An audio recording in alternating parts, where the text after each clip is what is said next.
While there were plenty of terrible happenings during World War II, the looting of artwork was taking place at an unprecedented rate. It may sound mild compared to a lot of what the war held, but it impacted many families and continues to do so today. One work of art that was unlawfully stolen during the war was Boy Leading a Horse by the famous Pablo Picasso. Pablo Picasso, one of the most well-known artists in history, was born in 1881 in Malaga, Spain. Picasso's father was an art teacher as well as a painter. Therefore, Picasso grew up surrounded by art. Throughout the years, Picasso went through many periods and experimented with different styles of art. First, it was the Blue Period, then the Rose Period, and most famously, his period of Cubism. Pablo Picasso's huge fame in the art world was one of the reasons that the unlawful purchase of Boy Leading a Horse was so significant and devastating. He painted the picture in 1906, near the end of his Rose Period, which you can tell by the painting's warm shades of beige and orange.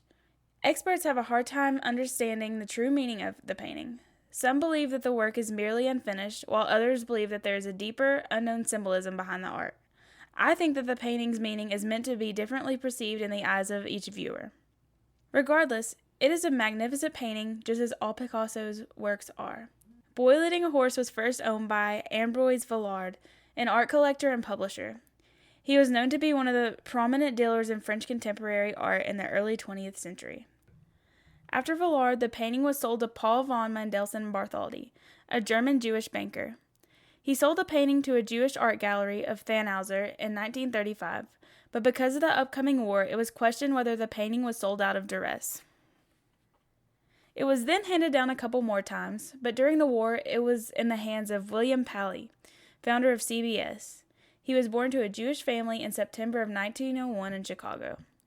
Paley owned Boy Leading a Horse up until 1964 when he donated it to the Museum of Modern Art in New York City, before his death in 1990. After his death, he left more donations to the museum. The painting has been in the Museum of Modern Art since it was donated in 1964, though in 2007 the museum was taken to court over legal ownership of Boy Leading the Horse as well as Le Moulin de la Galette. The lawsuit began with Julius Schoeps, a great-nephew of Paul von Mendelssohn Bartholdy's. He and his family, along with many others, felt that the paintings were sold out of duress, and that they should be in ownership of the family once again. Months later, the court ruled that the painting belonged to the Museum of Modern Art. They came to this conclusion because of lack of evidence that the artworks were sold out of duress, and they also stated that the claims were filed too late as a result of the state's respective statutes of limitations. Though the Museum of Modern Art legally owns Boy Leading a Horse, I do not agree with the court's decision.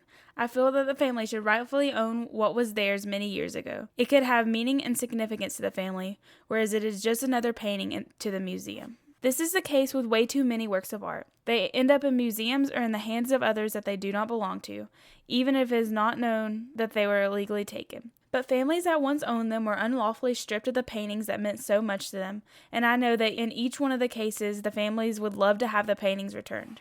No matter the outcome of the case, Pablo Picasso's masterpiece, Boy Leading a Horse, is displayed in the Museum of Modern Art.